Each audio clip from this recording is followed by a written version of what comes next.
نحمده ونصلي على رسوله الكريم اما بعد فاعوذ بالله من الشيطان الرجيم بسم الله الرحمن الرحيم رب اشرح لي صدري ويسر لي امري واحلل عقدة من لساني يفقهوا قولي.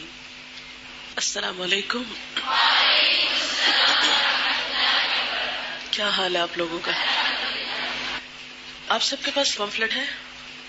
سب کے پاس ہونا چاہیے. یہ جو پمفلٹ اس وقت میں آپ کے ساتھ پڑھوں گی انشاءاللہ یہ ریسنٹلی چھپوایا ہے. ایسا ہے کہ جو فال آف بغداد ہوا ہے اور سقوط بغداد، اس پر ہر مسلمان پریشان ہوتا ہے کہ، اور نہ صرف یہ کہ اس واقعے سے بلکہ کانسٹنٹلی ہم دیکھ رہے ہیں کہ اس صدی میں مسلمان ایک کے بعد ایک ظلم و ستم کا نشانہ ہو رہا ہے، خواہ وہ اپنوں کے یا غیروں کے. لیکن اگر دیکھا جائے تو ہم سب سمجھتے ہیں کہ اس وقت امت مسلمہ کا جو رول ہونا چاہیے یا جو اس کی ذمہ داری بنتی ہے وہ نہیں نبھائی جا رہی اور وہ پوری طرح ادا نہیں ہو رہی. اس میں ہم سب پریشان ہوتے ہیں لیکن یہ سمجھ میں نہیں آتا کہ کیا کریں. پھر بعض اوقات یہ بھی ہوتا ہے کہ لوگ ہم سے ایکسپیکٹ کرتے ہیں کہ ہم ان کی رہنمائی کریں. یہ سمجھ میں نہیں آتا کہ کیا کریں، کس کو کیا کہیں، کب کیا کہیں. تو قرآن پاک ہی کی چند آیات کو اس پیمفلٹ میں جمع کیا گیا ہے اور کراچی میں ہم یہ کر رہے ہیں کہ اسٹوڈنٹس کے ذمہ لگایا ہے کہ وہ میکسیمم لوگوں تک آگے پہنچائیں. یعنی اپنے گھر میں پڑھ کے سنائیں، کسی اسکول میں پڑھ کے سنائیں، کہیں رشتہ داروں کی گیدرنگ میں، محفل میں، جس چیز کو دے سکیں دیں.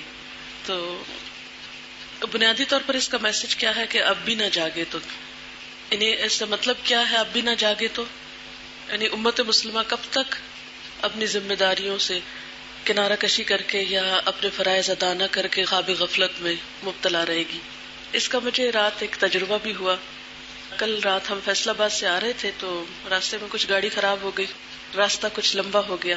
اب ہوتا یہ ہے کہ جب سفر لمبا ہو جاتا ہے تو آپ چلتے چلتے پہلے تو دیکھتے رہتے ہیں ڈرائیور کس طرح چلا رہا ہے، کوئی ادھر ادھر کچھ نہ، حالانکہ آپ کی ذمہ داری نہیں ہوتی لیکن آپ بلا وجہ کانشیس رہتے ہیں کہ کیا ہو رہا ہے. کوئی چھوٹی سی چیز بھی آگے پیچھے ہو رہی ہے تو آپ سمجھتے ہیں کہ جیسے اس کو کنٹرول کرنا آپ کا کام ہے، لیکن ایک وقت آتا ہے کہ آپ تھک جاتے ہیں. تو ایسے ہی ہوا ہم سب کے ساتھ کہ ہم گاڑی میں جو بھی لوگ بیٹھے ہوئے تھے تو جب سفر کم رہ گیا تو ہم سب سونے لگ گئے. اور اتنی شدت کی نیند تھی کہ جو ڈرائیور اور اس کے ساتھ شخص تھا ان کو نہیں پتا تھا ہمیں جانا کہاں ہے، نا اسلام آباد میں کہاں آنا ہے. انہیں الہدا کا نام بھی نہیں پتا تھا، نہ ہی یہ پتا تھا، کسی نے ہمارے لیے وہاں سے ارینج کیا تھا.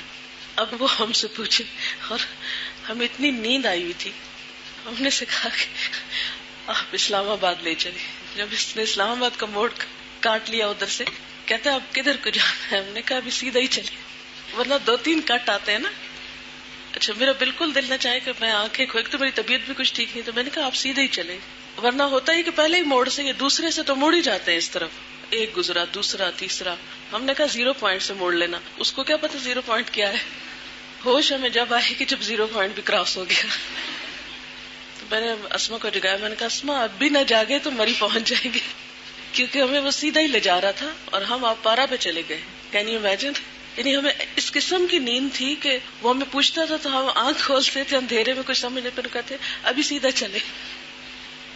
پھر یہ کہ راستے میں جو موٹر وے پہ وہ ہوتا ہے نا چیک آؤٹ کرتے ہیں جب، تو اسما نے سوتے سوتے بیگ سے نکالا اور اس کو دے دیا. جب اسلام آباد انٹر ہو تو پھر ایک چوکی آتی ہے، پھر اسی طرح جھومتے نکالا تو پھر دے دیا. کہتے ماما وہ شخص ہنس رہا تھا کہ یہ خود تو سو رہے ہیں اور ہمیں پڑھا رہے، اب بھی نہ جاگے. تو خیر یہ تو ایک لطیفہ تھا کہ جو اس کے ساتھ ہوا. کراچی سے آتے ہوئے بھی الحمدللہ اسی دن یہ چھپ کے آیا تھا، کلاس میں بھی بات ہوئی تھی اور ہم نے بھی کلی سے شروع کیا. کلی ہوتا ہے نا جو سامان اندر لے جاتا ہے، اس سے شروع کیا. پھر ٹکٹ بنانے والوں کو بورڈنگ پاس جو ایشو کرتے ہیں ان کو دیا، پھر آگے جو چیک کرتے ہیں پولیس ان کو دیا، پھر آگے جب آخری چیکنگ ہوتی ہے بورڈنگ پاس چیک کر کے جہاز کی طرف بھیجتے ان کو دیا. پھر جہاز میں بیٹھے تو ایئر ہوسٹس کو دیا. وہاں سے جو پائلٹ تھے ہمارے ساتھ کراچی سے ایک اور بہن استفائی ہیں تو انہوں نے ایئر ہوسٹس کو دیا کہ اس کو تقسیم کر دیں. وہ کہنے لگی میں پہلے آگے سے پوچھ لوں تو پھر تقسیم کرتی ہوں. جب وہ آگے لے گئے تو انہوں نے پڑھا، انہیں اچھا لگا. انہوں نے کہا کہ جنہوں نے یہ تیار کیا کیا ان سے مل سکتے ہیں. تو ایئر ہوسٹس آئی تو میں پھر خیر چلی گئی. تو جا کے کیبن میں جہاں پائلٹ اور کو پائلٹ ہوتے ہیں وہ تھوڑا اور تبصرہ کرنے، ایک کہنے لگے کہ میری وائف آپ کی کلاسز میں جاتی ہیں اور آپ تقسیم کر دیں. خیر پھر انہوں نے، ادیبہ نے سارے پیسنجرز کو بھی تقسیم کیا. اس کے بعد جب ہم اترے تو اس وقت بھی نکلتے نکلتے جو ہمارے ہاتھ لگا. لیکن الحمدللہ اس میں ایک چیز تھی کہ کچھ لوگوں کو تو آپ دے دیتے ہیں کہ یہ آپ پڑھ لیجئے، لیکن کچھ لوگوں کو آپ ہمیشہ اس طرح کریں، آپ پڑھنا پسند کریں گے، آپ لینا چاہیں گے، کبھی بھی کسی پہ مسلط نہ ہوا کریں، یہ آپ ضرور پڑھیں، یہ نہ کہیں کسی کو. پھر وہ کیا ہوتا ہے، ضرور کا ریئیکشن ہوتا ہے، یہ تو کبھی نہیں پڑھیں گے کیونکہ ہم کسی کی بات تو ماننے والے نہیں. تو جب آپ کسی سے کہتے ہیں آپ پڑھنا چاہیں گے، آپ پڑھنا پسند کریں گے، تو اس میں یہ ہوتا ہے کہ دوسرا شخص کرٹسی میں پھر حامی بھر لیتا ہے. بہرحال اب ہم ذرا اگر آپ پڑھنا چاہیں تو ظہر الفساد فی البر والبحر بما کسبت ایدی الناس لیذیقہم بعد الذی عملوا لعلہم یرجعون. ظاہر ہو گیا فساد خشکی اور سمندر میں لوگوں کے ہاتھوں کی کمائی کی وجہ سے، تاکہ وہ ان کو ان کے بعض اعمال کا مزہ چکھائے، شاید کہ وہ لوٹ آئیں، یعنی اپنے برے کاموں سے باز آ جائیں. اس وقت جبکہ دنیا بھر میں فساد اور بے سکونی کی لہر دوڑ رہی ہے، ہر طرف بے یقینی اور بدامنی کی کیفیت پائی جاتی ہے، ایسے میں قدرتی طور پر ہر شخص پریشان ہے کہ وہ اس صورتحال میں کیا کرے. مگر کیا پریشان کن حالات کو دیکھ کر محض پریشان ہو جانا ہی پریشانی کا حل ہے، یا پھر یہ حالات ہم سے کچھ اور کرنے کا بھی تقاضا کرتے ہیں؟ ایسے حالات میں ہم کس کی طرف رجوع کریں، یعنی ہمیں کیا کرنا چاہیے، کس سے پوچھیں، کس سے مدد مانگیں، کون ہماری رہنمائی کرے؟ ظاہر ہے یہ کام وہی کر سکتا ہے جو ہمارے حالات، ان کی وجوہات اور نتائج سے ہم سے بڑھ کر واقف ہو، اور وہ اللہ تعالیٰ کے سوا اور کون ہو سکتا ہے؟ وہ جو ہر چیز پر قدرت اور پورا اختیار رکھتا ہے، وہ جس کے آگے زمین و آسمان کی ہر چیز جھکی ہوئی ہے، اسی کی فرما بردار ہے. آئیے اس کی طرف رجوع کرے اور اس سے رہنمائی طلب کرے. مصائب اور آفات ایک تنبیہ ہیں، یعنی وارننگ ہوتی ہیں. جب کوئی مصیبت آتی ہے، کوئی تکلیف آتی ہے، اس کی حیثیت کیا ہوتی ہے، کیوں آتی ہے تکلیف؟ یہ دراصل اللہ تعالیٰ کی طرف سے ہمیں جگانے کے لیے یا وارن کرنے کے لیے کہ ہوشیار ہو جاؤ. ہر نگاہ عبرت رکھنے والے کے لیے افراد اور قوموں کی زندگیوں میں آنے والی آفات اور تباہیوں سے سبق سیکھنا ضروری ہے. ان کو گردش زمانہ یا محض ایک حادثہ کہہ کے گزر جانا نقصان دہ ثابت ہو سکتا ہے. عموماً لوگ جب کوئی مصیبت آتی ہے تو کیا کہتے ہیں، ایکسیڈنٹ ہو گیا، ایکسیڈنٹ کہتے ہیں یا حادثہ ہو گیا، لیکن سبق نہیں سیکھتے اس سے کہ کیوں ہوا، میری غلطی کہاں تھی، دوسرے کی غلطی کیا تھی، آئندہ مجھے کس چیز سے بچنا چاہیے کہ یہ حادثہ نہ ہو. کچھ تو قدرتی آفات ہوتی ہیں، مثلاً پچھلی قوموں پہ جتنی بھی سزائیں آئی ہیں، جتنی بھی قومیں برباد ہوئی ہیں، عاد ہو، سمود ہو، قوم نوح ہو علیہم السلام، ان سب پہ قدرتی آفات آئی ہیں نا. کسی پہ سیلاب آیا، کسی پہ آندھی آئی، کسی پہ اور اسی طرح کے زلزلہ آیا. تو دنیا کی تاریخ میں ان سارے واقعات کو کیا کہا جاتا ہے، قدرتی آفت. اور بس اس سے سبق نہیں سیکھتے ہم. جبکہ قدرتی آفات ہوں یا ویسے کوئی بیماری یا تکلیف یا پریشانی ہو، مثلا میں نے اپنی بیماری سے بہت سبق سیکھا ہے اور مجھے وجہ پتہ چل گئی کہ کیوں ہوئی ہوں میں بیمار. اور آئندہ مجھے کوشش کرنی چاہیے کہ میں نصیحت پکڑ کے، عبرت پکڑ کے ان اسباب سے پرہیز کروں. تو خواہ ہماری ذات پہ کوئی تکلیف آئے، بیماری آئے، یا پھر دنیا میں کوئی تکلیف آئے، یا امت مسلمہ پہ کوئی تکلیف آئی ہے، تو یہ سب کیا ہے، دراصل ایک وارننگ ہے، اللہ تعالیٰ کی طرف سے ایک تنبیہ ہے. ان مصیبتوں کو گردش زمانہ یا محض ایک حادثہ کہہ کے گزر جانا نقصان دہ ثابت ہو سکتا ہے. ارشاد باری تعالیٰ ہے وَلَنُذِيقَنَّهُم مِّنَ الْعَذَابِ الْأَدْنَىٰ دُونَ الْعَذَابِ الْأَكْبَرِ لَعَلَّهُمْ يَرْجِعُونَ. اس بڑے عذاب سے پہلے ہم اسی دنیا میں کسی نہ کسی چھوٹے عذاب کا مزہ انہیں چکھاتے رہیں گے، شاید کہ یہ رجوع کر لیں، یعنی اپنی غلطیوں سے سبق سیکھ کر یہی توبہ کر لیں، یہی اصلاح کر لیں. لیکن عموماً ہماری ذات پہ کوئی تکلیف آتی ہے تو ہم کہتے ہیں وائرس پھیلا ہوا ہے، اور یہ کہہ کے اپنے آپ کو بچا جاتے ہیں. ٹھیک ہے، وائرس کس نے پھیلایا، وہ کہاں سے آ گیا، اور اس نے مجھے کو کیوں اٹیک کیا، اوروں کو کیوں نہیں کیا؟ کوئی کمزوری تو میرے اپنے اندر ہے نا، کوئی وجہ تو ہے. لیکن عموماً ہم وجہ نہیں تلاش کرنا چاہتے اور نہ اصلاح چاہتے ہیں اس کی. اچھا، اسی طرح اب مثلاً بغداد پہ اگر ایک آفت آئی تو ہم اگر صرف چند اقوام کو بلیم کرتے رہے، امت مسلمہ پہ جہاں بھی کوئی مصیبت آئے ہم کہیں فلاں جگہ فلاں کا قصور ہے، فلاں جگہ فلاں کی سازش ہے، تو یہ کسی کو سازش کرنے کا موقع ملے کیوں؟ سازشیں تو ہمیشہ سے ہوتی آئی ہیں، کوئی نہیں ہو رہی ہیں. کیا نبی صلی اللہ علیہ وسلم کے خلاف سازشیں نہیں ہوئی تھی؟ لیکن اللہ تعالیٰ نے آپ کو کس طرح ان سازشوں سے محفوظ رکھا؟ کبھی غور کیا ہم نے؟ کیا وجہ ہے کہ آج کے مسلمان ہی سازشوں کا شکار ہو رہے ہیں؟ اللہ تعالیٰ کیوں نہیں ہماری حفاظت کرتا؟ وجہ ہمارے اپنے اندر ہے، کمزوری اپنے اندر ہے، لیکن ہم نہیں اسے جاننا چاہتے اور نہ دور کرنا چاہتے ہیں. سب سے آسان طریقہ کیا ہوتا ہے کہ دوسرے کو بلیم کر دیا جائے، قصور دوسرے پر ڈال دیا جائے اور خود اپنے آپ کو بری ذمہ قرار دے دیا جائے. اس سے نقصان سراسر پھر اپنا ہوتا ہے. تو جب تک امت مسلمہ اپنی ناکامی کے اسباب جان کر ان کی اصلاح نہیں کرے گی، اس وقت تک حالات نہیں بدل سکتے. آفات سے بچنے کا نسخہ کیا ہے؟ قرآن پاک میں اللہ تعالیٰ فرماتے ہیں فَلَوْلَا كَانَتْ قَرْيَةٌ آمَنَتْ فَنَفَعَهَا إِيمَانُهَا إِلَّا قَوْمَ يُونُسَ لَمَّا آمَنُوا كَشَفْنَا عَنْهُمْ عَذَابَ الْخِزْيِ فِي الْحَيَاةِ الدُّنْيَا وَمَتَّعْنَاهُمْ إِلَىٰ حِينٍ. چنانچہ کوئی بستی ایمان نہ لائی کہ ایمان لانا اس کو فائدہ دیتا یا اس کے لیے نفع مند ہوتا، سوائے یونس علیہ السلام کی قوم کے. جب وہ ایمان لے آئے تو ہم نے رسوائی کے عذاب کو دنیاوی زندگی میں ان پر سے ٹال دیا اور ان کو ایک وقت خاص تک کے لیے زندگی سے فائدہ اٹھانے کا موقع دیا.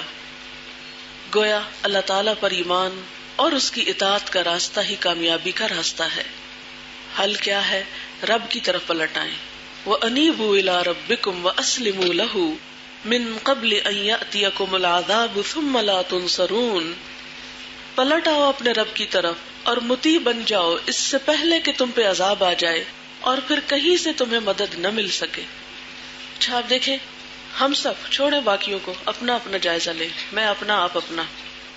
ہم سب اس بات کو تو مانتے ہیں نا کہ ہمارے ایمان کا لیول اوپر نیچے ہوتا رہتا ہے. کبھی عبادت شوق سے کرتے ہیں، کبھی عبادت پھیکی پھیکی ہونے لگتی ہے، کبھی نیکی کے کام میں دوڑتے ہیں اور کبھی نیکی کے کام میں چلتے بھی نہیں، بیٹھ جاتے ہیں.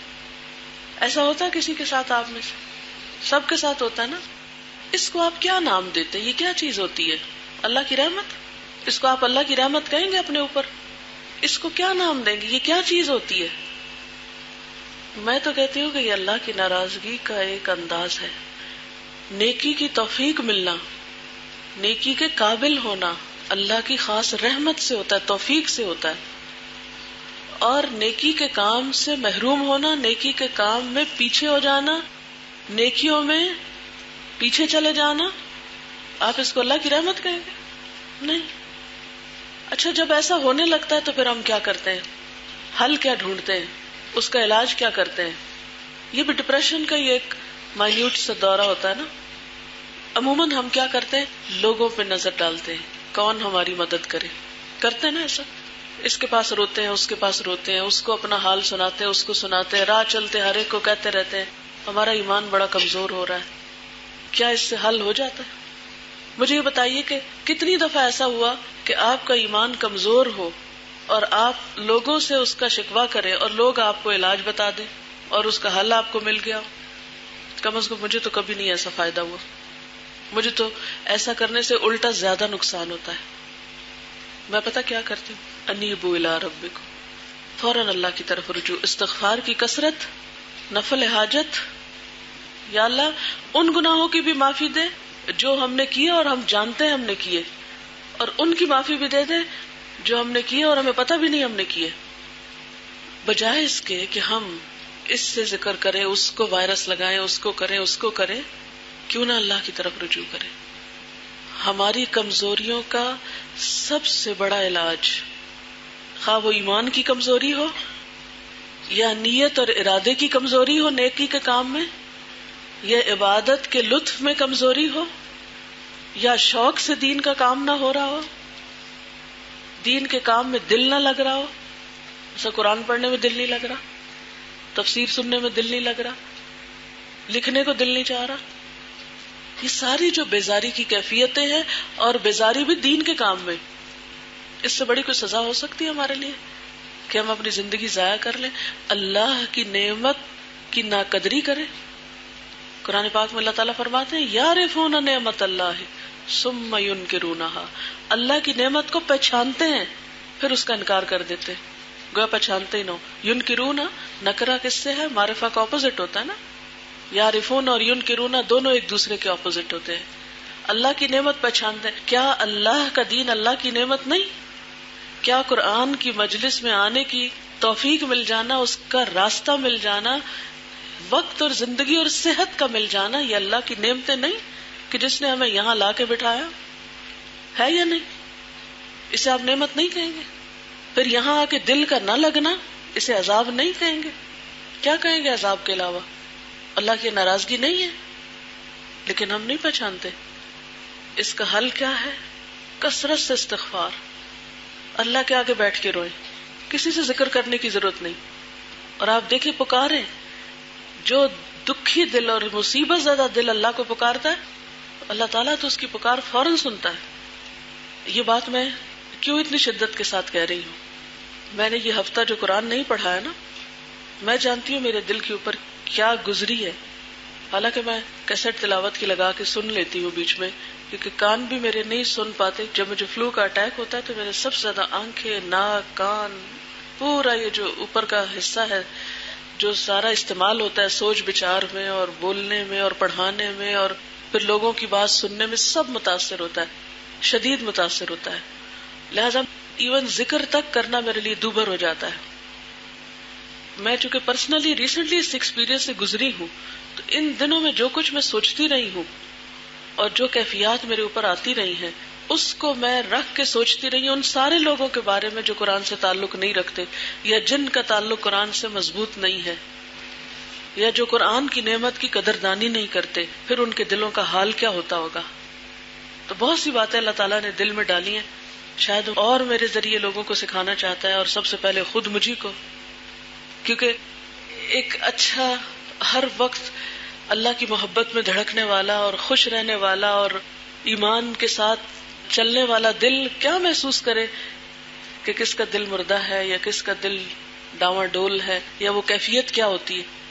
تو اس بیماری نے مجھے اس ڈاواں ڈول دل، اس مردہ دل، اس بیمار دل، اس دین میں دلچسپی نہ رکھنے والے دل کی کیفیات سمجھائی ہیں، اور اسباب مجھے اللہ تعالیٰ نے سجھائے ہیں کہ کیا گزرتی ہوگی وہ لوگ، زندہ کس طرح رہتے ہیں۔ وہ زندوں میں مردہ لاشیں ہیں جو قرآن کے بغیر دل ہے۔ میں نے وہ حدیث پڑھی تھی، اس کا ترجمہ ہے، وہ دل جس میں قرآن کا کوئی حصہ نہیں وہ ویران گھر کی طرح ہے۔ ویران گھر کی طرح ہے وہ دل جس میں قرآن نہیں نا۔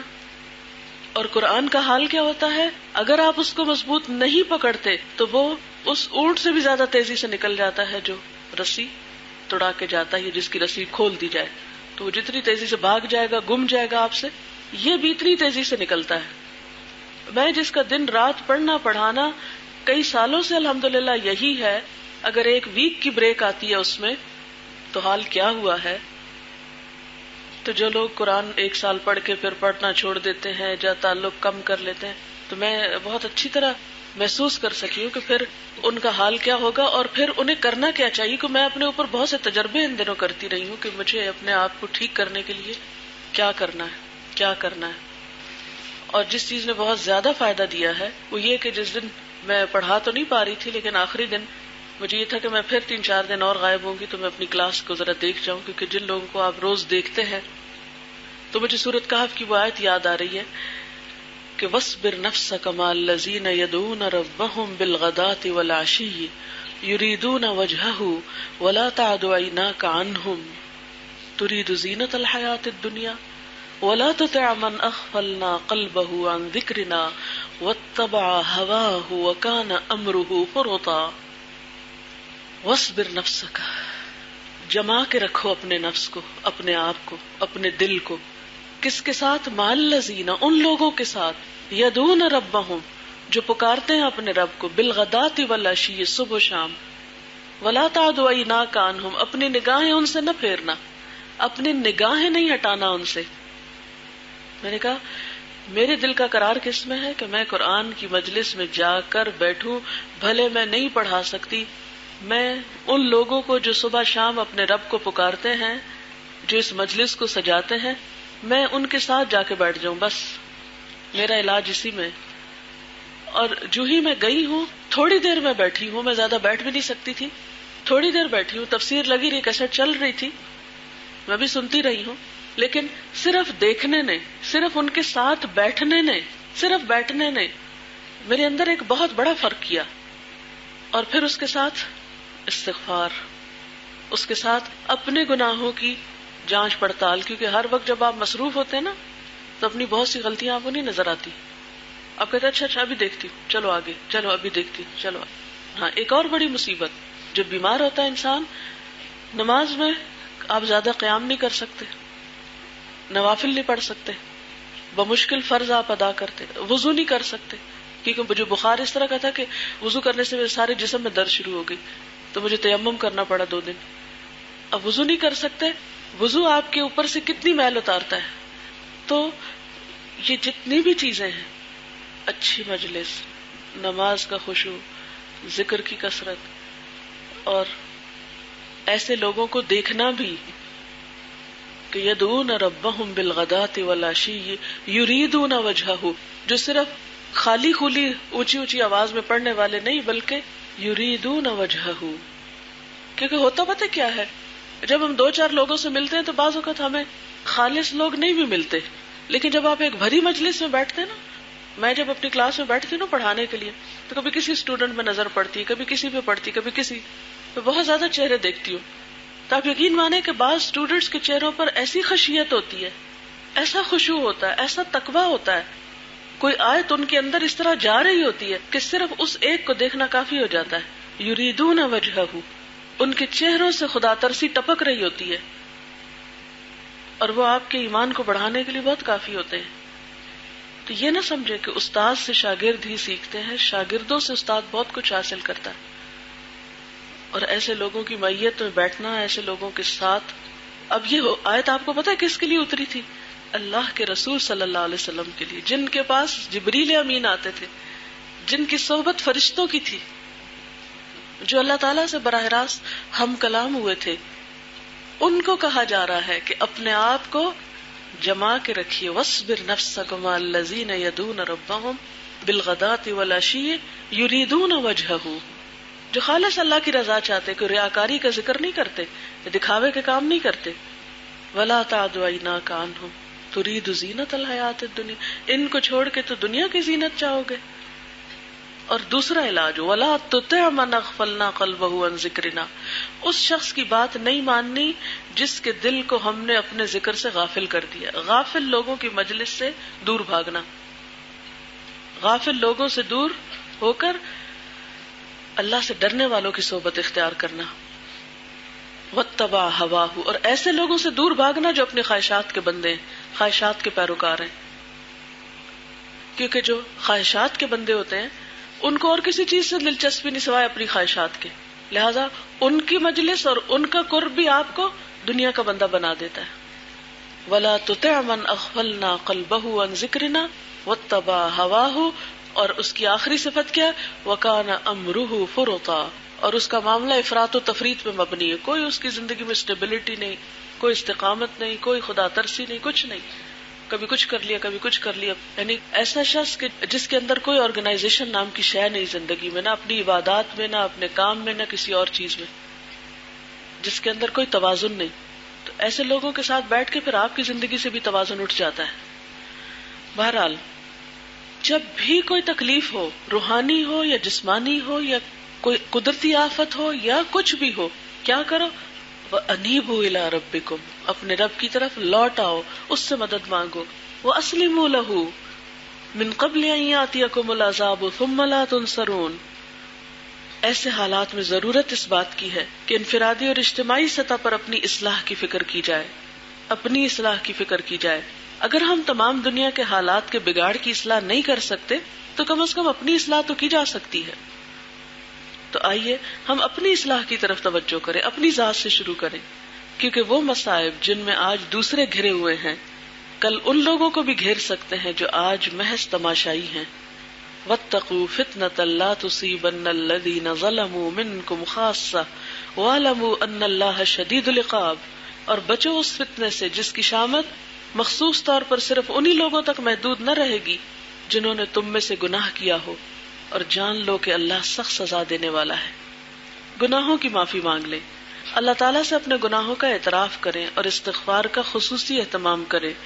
ارشاد باری تعالیٰ ہے وَأَنِ اسْتَغْفِرُوا رَبَّكُمْ ثُمَّ تُوبُوا إِلَيْهِ يُمَتِّعْكُمْ مَتَاعًا حَسَنًا إِلَىٰ أَجَلٍ مُّسَمًّى وَيُؤْتِ كُلَّ ذِي فَضْلٍ فَضْلَهُ وَإِن تَوَلَّوْا فَإِنِّي أَخَافُ عَلَيْكُمْ عَذَابَ يَوْمٍ كَبِيرٍ.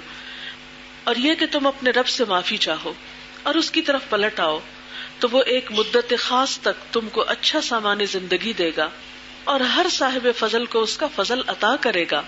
لیکن اگر تم منہ پھیرتے ہو تو میں تمہارے حق میں ایک بڑے ہولناک دن کے عذاب سے ڈرتا ہوں. سیدنا ہود علیہ السلام نے اپنی قوم سے یہی فرمایا وَيَا قَوْمِ اسْتَغْفِرُوا رَبَّكُمْ ثُمَّ تُوبُوا إِلَيْهِ يُرْسِلِ السَّمَاءَ عَلَيْكُمْ مِدْرَارًا وَيَزِدْكُمْ قُوَّةً إِلَىٰ قُوَّتِكُمْ وَلَا تَتَوَلَّوْا مُجْرِمِينَ.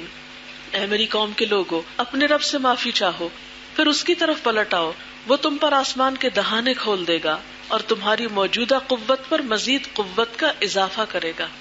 مجرم بن کر منہ نہ پھیرو. اس میں ایک خاص غور کے قابل بات آپ نے دیکھی استغفار کے فائدوں میں، تمہاری موجودہ قوت پر مزید قوت کا اضافہ کرے.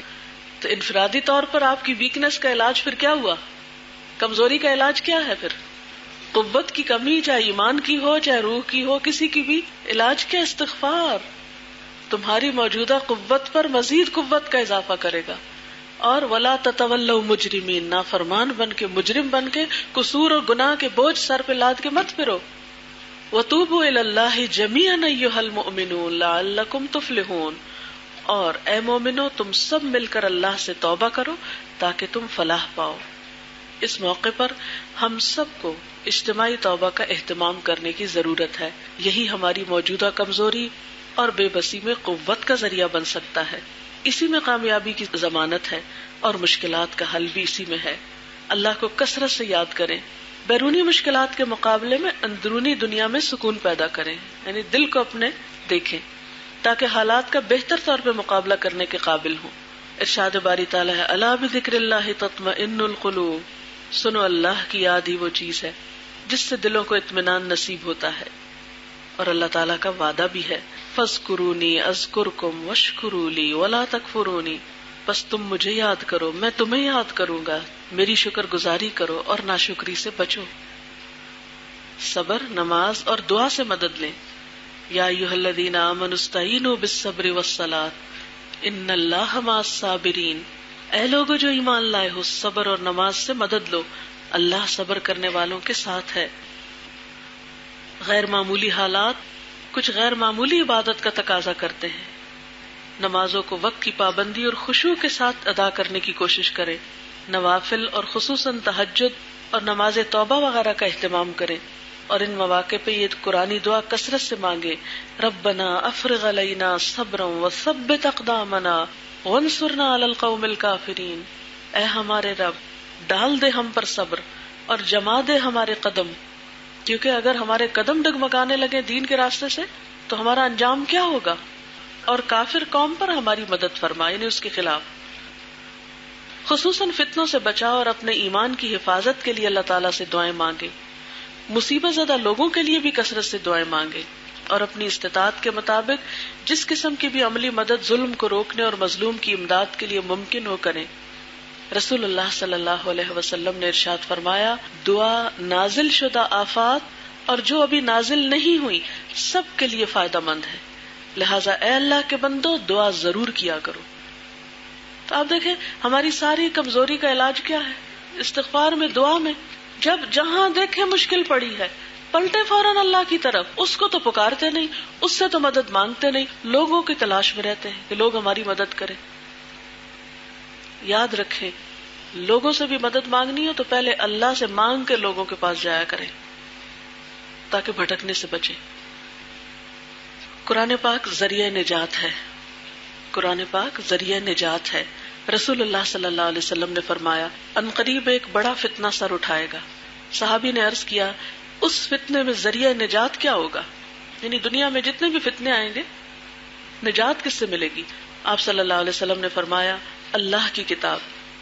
اس میں تم سے پہلے گزرے ہوئے لوگوں کے حالات ہیں, تم سے بعد ہونے والی باتوں کی خبر ہے, تمہارے آپس کے معاملات کا فیصلہ ہے. جو کوئی اسے چھوڑ کر کسی اور بات کو اپنی ہدایت کا ذریعہ بنائے گا اللہ اسے گمراہ کر دے گا.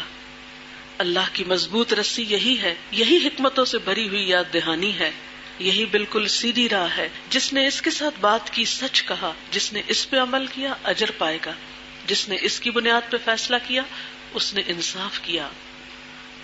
ارشاد باری تعالی ہے کتاب انزلناہ الیک مبارک لیدبروا آیات ولیتذکر اولو الالباب. یہ ایک بڑی برکت والی کتاب ہے جو ہم نے تمہاری طرف نازل کی ہے تاکہ یہ لوگ اس کی آیات پر غور کریں اور عقل اور فکر رکھنے والے اس سے سبق لیں. لہذا ضرورت اس بات کی کہ اس کتاب کو پڑھا اور سمجھا جائے, اس کے پیغام کو دوسروں تک پہنچایا جائے, اس کی رہنمائی میں زندگی گزارنے کے اصول طے کیے جائیں. رسول اللہ صلی اللہ علیہ وسلم نے فرمایا خیرکم من تعلم القرآن وعلمہ, تم میں سب سے بہتر وہ لوگ ہیں جو قرآن کا علم حاصل کریں اور دوسروں کو اس کی تعلیم دیں. نیکی کے کاموں میں جلدی کریں, نیکی کے کسی موقع کو ہاتھ سے نہ جانے دیں, مہلت عمل نہ جانے کب ختم ہو جائے. رسول اللہ صلی اللہ علیہ وسلم نے فرمایا بادروا بالاعمال فتنا کقطع اللیل المظلم, اے لوگو جلدی کرو اعمال خیر کرنے میں ان فتنوں سے پہلے جو تاریک رات کے ٹکڑوں کی طرح ہر طرف چھائے ہوئے ہوں گے. حقوق العباد کی ادائیگی پہ خاص توجہ دیں, انسانوں کے حقوق ادا کرنے میں تاخیر نہ کریں. بندوں کو حقوق سے محروم کرنا ظلم ہے اور ظلم کی سزا دنیا اور آخرت دونوں میں ملتی ہے. رسول اللہ صلی اللہ علیہ وسلم نے فرمایا ظلم کرنے سے بچو, اس لیے کہ قیامت والے دن ظلم اندھیروں کا باعث ہوگا. پھر صدقہ و خیرات کا خصوصی اہتمام کریں. بلاؤں اور آفات سے بچنے کے لیے صدقے سے بڑھ کے کوئی چیز فائدہ مند نہیں. آپ نے فرمایا صدقہ خیرات دینے میں جلدی کرو, اس لیے کہ بلا صدقے سے نہیں بڑھتی, یعنی آگے نہیں جا سکتی. صدقہ اللہ کے غضب کو ٹھنڈا کرتا ہے اور بری موت کو دور کرتا ہے. نیکی کا حکم دے, برائیوں سے روکے. کنتم خیر امۃ اخرجت للناس تأمرون بالمعروف وتنہون عن المنکر وتؤمنون باللہ, تم بہترین امت ہو جسے لوگوں کے لیے پیدا کیا گیا. تم نیک باتوں کا حکم دیتے ہو اور برائی سے روکتے ہو اور اللہ پر ایمان رکھتے ہو. اور انسان خسارے سے بچ نہیں سکتا جب تک کہ یہ چار کام نہ کرے. والعصر ان الانسان لفی خسر الا الذین آمنوا وعملوا الصالحات وتواصوا بالحق وتواصوا بالصبر. زمانے کی قسم بے شک انسان سراسر نقصان میں ہے سوائے ان لوگوں کے جو ایمان لائے اور نیک عمل کیے, جنہوں نے ایک دوسرے کو حق کی تلقین کی اور ایک دوسرے کو صبر کی نصیحت کی. رسول اللہ صلی اللہ علیہ وسلم نے فرمایا قسم ہے اس ذات کی جس کے ہاتھ میں میری جان ہے, تم ضرور نیکی کا حکم دو گے اور ضرور برائی سے روکو گے, ورنہ قریب ہے اللہ تعالیٰ تم پر اپنی طرف سے کوئی عذاب بھیج دے, پھر تم اس سے دعائیں کرو گے لیکن وہ قبول نہ کی جائیں گی. تو جہاں انسان برائی دیکھے اس کو روکنے کی کوشش کرے. مسلمانوں کی صفوں میں اتحاد پیدا کریں. اللہ تعالیٰ کی ذات اور اس کے کلام سے مضبوط تعلق کی مسلمانوں کو ایک دوسرے سے جوڑ سکتا ہے. واعتصموا بحبل اللہ جميعا ولا تفرقوا, سب مل کر اللہ کی رسی کو مضبوط پکڑ لو, تفرقے میں نہ پڑو. تعصب, جلد بازی, بد اخلاقی, زبان درازی اور غیبت سے بچیں. اختلاف کے باوجود خیر خواہی, وسعت قلبی یعنی دل کا بڑا کرنا اور احترام انسانیت ملحوظ رکھیں. بے بنیاد باتوں, بے فائدہ تبصروں اور بحث مباحثے سے پرہیز کریں. ہر قسم کے حالات میں خواہ غم ہو یا خوشی, امن ہو یا جنگ, تعمیری کاموں کی رفتار میں کمی نہ آنے دے. موجودہ پریشانی بیکاری کو جنم نہ دے, کیونکہ جب ہم پریشان ہو کے بیٹھ جاتے ہیں تو کام چھوڑ دیتے ہیں اور اس سے نقصان پہ نقصان بڑھتا جاتا ہے. مایوس نہ ہو, اللہ پر بھروسہ رکھیں. قرآن پاک میں اللہ تعالیٰ فرماتے ہیں ان ینصرکم اللہ فلا غالب لکم وان یخذلکم فمن ذا الذی ینصرکم من بعدہ وعلی اللہ فلیتوکل المؤمنون. اللہ تمہاری مدد پر ہو تو کوئی طاقت تم پہ غالب آنے والی نہیں ہے، اور وہ تمہیں چھوڑ دے تو اس کے بعد کون ہے جو تمہاری مدد کر سکتا ہو؟ بس جو سچے مومن ہیں ان کو اللہ ہی پر بھروسہ رکھنا چاہیے، کیونکہ ہر نفع نقصان کا مالک تو اللہ ہے. ہر معاملے میں تعمیر اور اصلاح کی عملی تدابیر اور بھرپور کوششوں کے ساتھ اللہ تعالیٰ کی ذات اور اس کی قدرت پر مکمل یقین اور بھروسہ رکھیں. اللہ کے وعدے سچے ہیں. یا ایھا الذین آمنوا ان تنصروا اللہ ینصرکم ویثبت اقدامکم. اے لوگو جو ایمان لائے ہو، اگر تم اللہ کی مدد کرو گے تو وہ تمہاری مدد کرے گا اور تمہارے قدم مضبوط جما دے گا. وَلَيَنْصُرَنَّ اللَّهُ مَن يَنْصُرُهُ إِنَّ اللَّهَ لَقَوِيٌّ عَزِيزٌ. اللہ ضرور ان لوگوں کی مدد کرے گا جو اس کی مدد کریں گے، یعنی اس کے دین کی مدد کریں گے. اللہ بڑا طاقتور اور زبردست ہے. وَلَا تَهِنُوا وَلَا تَحْزَنُوا وَأَنْتُمُ الْأَعْلَوْنَ إِن كُنتُم مُؤْمِنِينَ. دل شکستہ نہ ہو، غم نہ کرو، تم ہی غالب رہو گے اگر تم مومن ہو. لیکن اگر ہم نے اللہ کا راستہ چھوڑ دیا تو اس کی مدد پھر ہمارے لیے کہاں سے آئے گی؟ سوچنے کی بات تو یہ ہے نا کہ ہم اس کے دین کی مدد نہیں کرتے، اس کے لیے خالص نہیں ہوتے، اس سے توقع رکھتے ہیں کہ وہ خود بخود ہی ہماری مدد کرتا رہے بغیر ہمارے کچھ کیے. صرف باتیں ہی نہیں، ٹھوس کام بھی چاہیے. ضرورت اس بات کی ہے کہ ہم اپنا طرز عمل بدلیں. نعرے بازی، لفاظی، جذباتیت کی بجائے ٹھوس بنیادوں پہ کام کرنا ہوگا. محض مذمت اور ندامت میں مبتلا رہنے کی بجائے، کیونکہ عموماً ہم جب کوئی غلط کام دیکھتے تو صرف کرٹیسائز کرتے ہیں، مذمت کرتے ہیں، یا یہ کہ اپنے سے غلطی ہو جائے تو نادم ہوتے رہتے ہیں، اصلاح کوئی نہیں کرتے. تعلیم، ریسرچ، ٹیکنالوجی جیسے، یعنی بطور امت خود کو ٹیکنالوجی جیسے ہتھیاروں سے لیس کرنا ہوگا. علم اور تحقیق کو زاد راہ بنا کر اقتصادی اور دفاعی میدانوں میں خود کو مضبوط بنانا ہوگا. ہر میدان میں ہر چیلنج سے نبٹنے کے لیے خود کو عملی طور پہ تیار کرنا ہوگا. ارشاد باری تعالیٰ، ان اللہ لا یغیر ما بقوم حتی یغیروا ما بانفسہم. اللہ کسی قوم کے حال کو نہیں بدلتا جب تک کہ وہ خود اپنے اوصاف نہیں بدل دیتے. خدا نے آج تک اس قوم کی حالت نہیں بدلی، نہ ہو جس کو خیال آپ اپنی حالت کے بدلنے کا. آئیے ہم سب اپنا ذاتی جائزہ لیں. کیا میں نے وقت ضائع کرنا چھوڑا؟ کیا میں نے سستی، کاہلی اور غفلت چھوڑی؟ کیا میرے تعمیری کاموں یعنی ذاتی اصلاح کی کوشش، خیر کے کاموں میں آگے بڑھنے کی رفتار میں تیزی آئی؟ کیا میرے معمولات، تفریحات، دعوتیں، شاپنگ، گپ شپ، اس میں کچھ تبدیلی آئی؟ کیا میں نے اپنے فرائض، عبادات اور ذمہ داریاں ادا کرنے کی فکر کی؟ کیا میں نے اخلاقی برائیاں مثلا غیبت، جھوٹ، جھگڑا اور خیانت چھوڑ دی؟ میں نے اللہ تعالیٰ کے دین کی خدمت کے لیے کیا قربانی کی؟ اگر آج مجھے موت آ جائے تو کیا میں اللہ تعالیٰ سے ملاقات کے لیے تیار ہوں؟ اگر ہم خود کو نہیں بدل سکتے تو دنیا کے حالات کیسے بدل سکتے؟ اب آپ میں سے کوئی کچھ کہنا چاہے تو یو آر ویلکم. جو لوگ ہاسٹل میں ہیں اس کو گھر پوسٹ کر دیں خط میں ڈال کے، اور ان کو آگے لکھ دیں کہ آگے 10 لوگوں کو پڑھ کے سنا دیں. بالکل ایمان کمزور ہے نا، اپنے اندر کمزوری ہے.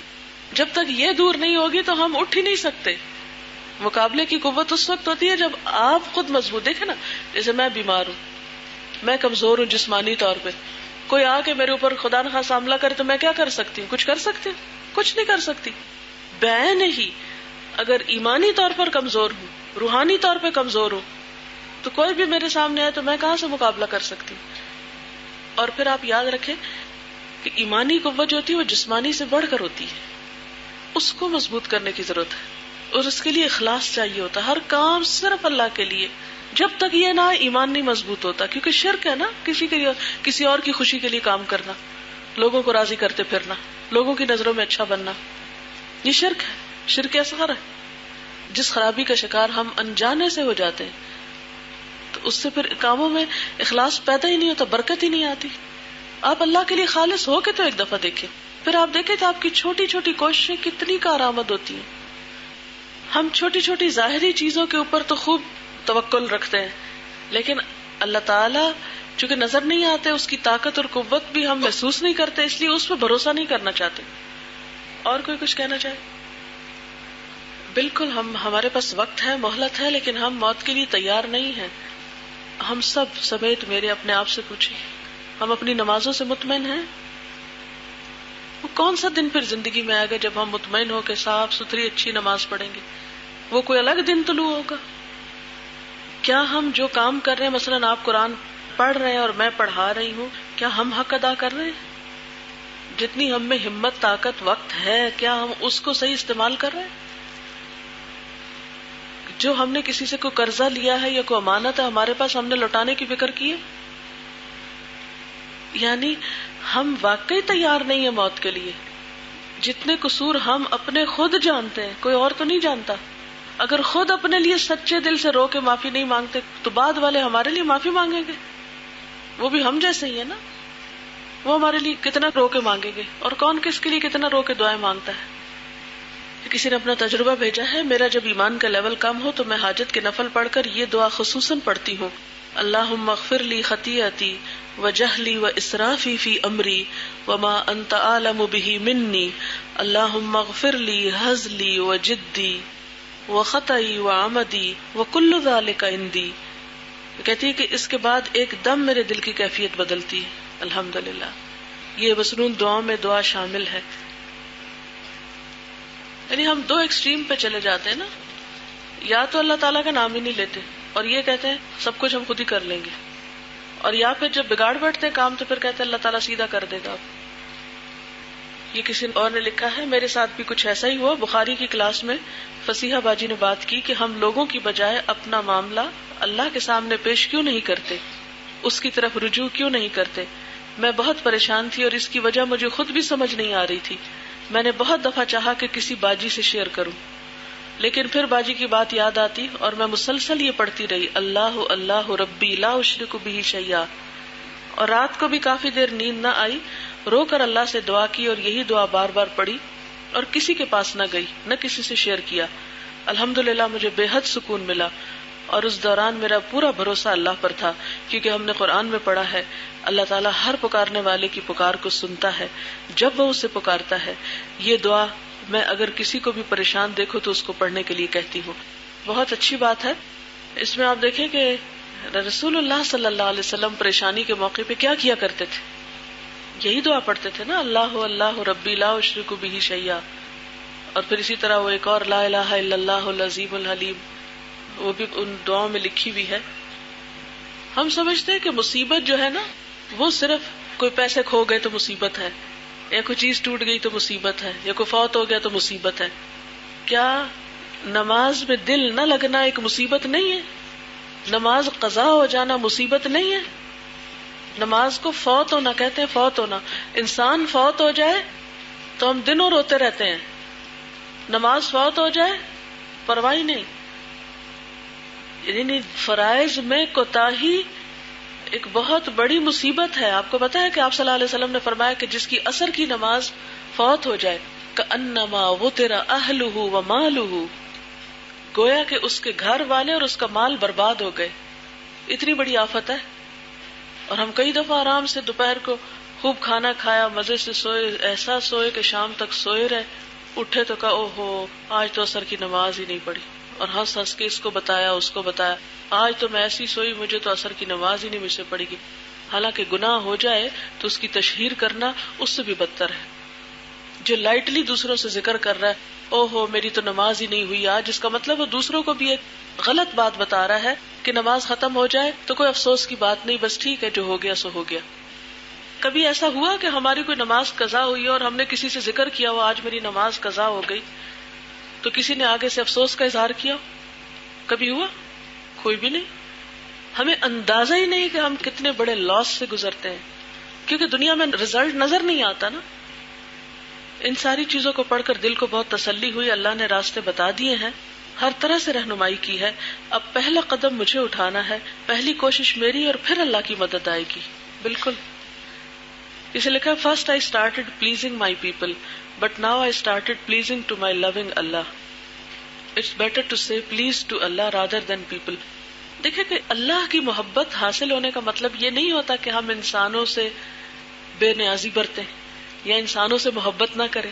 آپ کو پتا ہے کہ اللہ کی خاطر انسانوں سے محبت کا بھی بہت اجر ہے، لیکن اللہ کی خاطر ہو عموماً ہوتی ہمارے اپنے نفس کی خاطر ہے، اور اس کے اوپر لیبل ہم بڑا سا لگا دیتے ہیں اللہ کی خاطر ہے، حالانکہ ساری اپنے نفس کی بات ہوتی ہے. تو اس میں بھی فرق کرنے کی ضرورت ہے. انسانوں کو پلیز کہنے میں کوئی حرج نہیں ہے، وَاعْتَصِمُوا بِحَبْلِ اللَّهِ جَمِيعًا، ہم یہ آیت کافی دفعہ پڑھ چکے ہیں مگر عمل نہیں کرتے. اس وقت ادھر بھی کتنے ہی لوگ ہوں گے جو ایک دوسرے سے ناراض ہوں گے. میرا کہنے کا مطلب یہ ہے کہ پہلے ہم مسلمانوں کے آپس کے تعلقات درست کرنے چاہیے. انہوں نے بالکل صحیح کہا ہے. آپ کو پتا ہے کہ تعلقات کا بگاڑ جو ہے آپس میں، وہ کس چیز کو بگاڑ دیتا ہے؟ آپس میں مسلمانوں کے تعلقات کا بگاڑ کس چیز کا بگاڑ بنتا ہے؟ پورے دین کا بگاڑ. پتا ہے آپ کو؟ وہ ایک حدیث ہے، اس وقت تو میرے پاس نہیں ہے، آپ کو بھی یاد ہی ہوگی کہ آپ صلی اللہ علیہ وسلم نے آپس کا جو بگاڑ یا فساد ہے اس کو الحالقہ کہا ہے. حالقہ، مونڈ دینے والی، صفائی کر دینے والی. لوگوں کو آپ نے فرمایا کہ بالوں کو مونڈنے والی چیز نہیں بلکہ یہ تو دین کو مونڈ ڈالتی ہے. یعنی انسانوں کا جو انسانوں کے ساتھ آپس کا بگاڑ ہوتا ہے نا، یعنی باہمی تعلقات کا اچھا نہ ہونا، ایک دوسرے سے بدگمانی رکھنا، ایک دوسرے کے لیے دل میں نفرت رکھنا، ایک دوسرے کو معاف نہ کرنا، دل تنگ کرنا، تکبر کا مظاہرہ کرنا، دوسروں کو اکڑ کے دکھانا کہ مجھے نہیں پرواہ تمہاری، مجھے نہیں ضرورت تمہاری. یہ کیا رویہ ہے؟ مومن تو مومن کے لیے کیا ہوتا ہے؟ کندھے جھکا کے رکھنے والا. یا مومن مومن کے لیے اکڑ دکھانے والا کہیں پڑھا آپ نے؟ اور کون انسان ایسا ہے جس سے کبھی کوئی دوسرے کے لیے قصور نہ ہوا ہو؟ کبھی ہوا؟ کیا مجھ سے کسی اور کے لیے کبھی کوئی ایسی بات نہیں ہوئی؟ کبھی میں نے کسی کا دل نہیں دکھایا ہوگا؟ تو اگر کسی نے میرا دکھا دیا تو قیامت آ گئی. کیا ہوا؟ اگر میں چاہتی ہوں کہ میں نے کسی کو ستایا تو وہ مجھے معاف کر دے، تو کیا میرے اندر یہ ظرف نہیں ہونا چاہیے کہ میں بھی پھر لوگوں کو معاف کر دیا کروں؟ کبھی آپ سوچے تو کہ اتنا دل کو میلا رکھ کے، اتنا گند اٹھا کے کس کا نقصان کر رہے ہیں ہم؟ اور آپ نے فرمایا تھا کیا میں تمہیں بتاؤں، نماز، روزے، حج، زکوٰۃ سے زیادہ فائدہ مند چیز اصلاح ذات البین، لوگوں کے باہمی تعلقات کی اصلاح کرا دینا. نماز روزے سے افضل عبادت ہے، لیکن ہم بگاڑ سے خوش رہتے ہیں، ان اسباب کو دور نہیں کرتے جس سے بگاڑ پیدا ہو، اور زیادہ اس کو پرووک کرتے رہتے ہیں، اور دلوں میں پال پال پال پال کے اس کو اتنا بڑا کر دیتے ہیں کہ بالآخر وہ ہم ہی کو لے ڈوبتا ہے گناہ.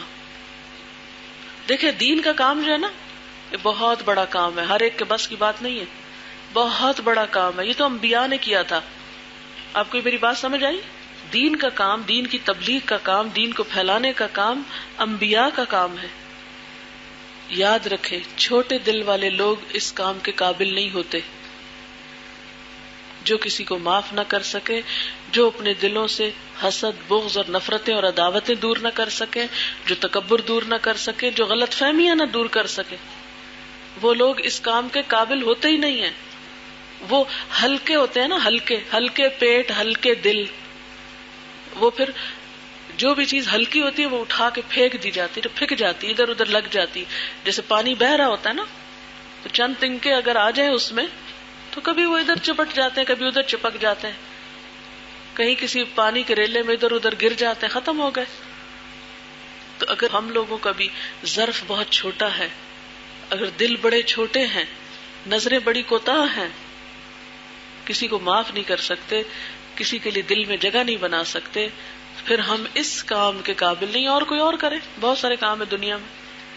تو اگر ہم واقعی چاہتے ہیں نا اللہ یہ خدمت ہم سے لے، تو اتنا بڑا دل کرنا پڑے گا، اتنا بڑا کرنا پڑے گا کہ زخم کھا کے بھی معاف کرتے جانا پڑے گا.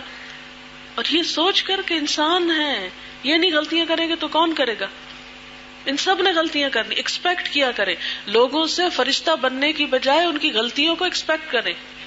اور میں ہر وقت ذہنی طور پہ تیار رہتی ہوں کسی نہ کسی کی کوئی غلطی نظر آ جائے اور میں اس کو وہی معاف کروں. میں لوگوں کے اچھے سلوک کی بجائے لوگوں سے نفرتیں ایکسپیکٹ کرتی ہوں. میں لوگوں سے خیرخواہی کی بجائے لوگوں سے دشمنی ایکسپیکٹ کرتی ہوں. پھر اللہ ماشاءاللہ جو اچھا کر دے تو بہت ہی دل خوش ہوتا ہے. پھر چھوٹی سی بھی کسی کی بھلائی مجھے بہت اچھی لگتی ہے، یہ بہت اچھا ہے، کیونکہ اتنوں نے دکھ دیا، اگر یہ مجھے خوش کر رہا ہے تو یہ بہت ہی اچھا ہے. لیکن اگر میں الٹا ایکسپیکٹ کروں کہ سب لوگ میرے ساتھ بہت اچھا کریں، تو پھر شاید کوئی کرے تو ہر وقت کڑتی جلتی رہوں گی نا، آگے تو نہیں کوئی کام کر سکوں گی. اور اگر سارے لوگ فرشتے تو مجھے تو تبلیغ کی ضرورت ہی نہیں، گھر بیٹھنا چاہیے. یہاں آنے کی کیا ضرورت ہے؟ یہ کہیں بھی جانے کی، کل فیصلہ آباد تھی آج جاؤ، کل انشاءاللہ پنڈی گیپ جانا، تو کیا ضرورت ہے گھومنے پھرنے کی؟ گھر بیٹھے ہیں سب لوگ، فرشتے ہیں بیٹھے ہوئے اپنے گھروں میں. ہم سب میں کوتاہی ہے نا، ہم سب کو ایک دوسرے کو یاد کرانے کی ضرورت ہوتی ہے. ہم سب ایک دوسرے سے سیکھتے ہیں، میں آپ سے سیکھتی ہوں، آپ مجھ سے سیکھتے ہیں. اسی میں ہماری اصلاح اور اسی میں بھلائی اور اسی میں کامیابی.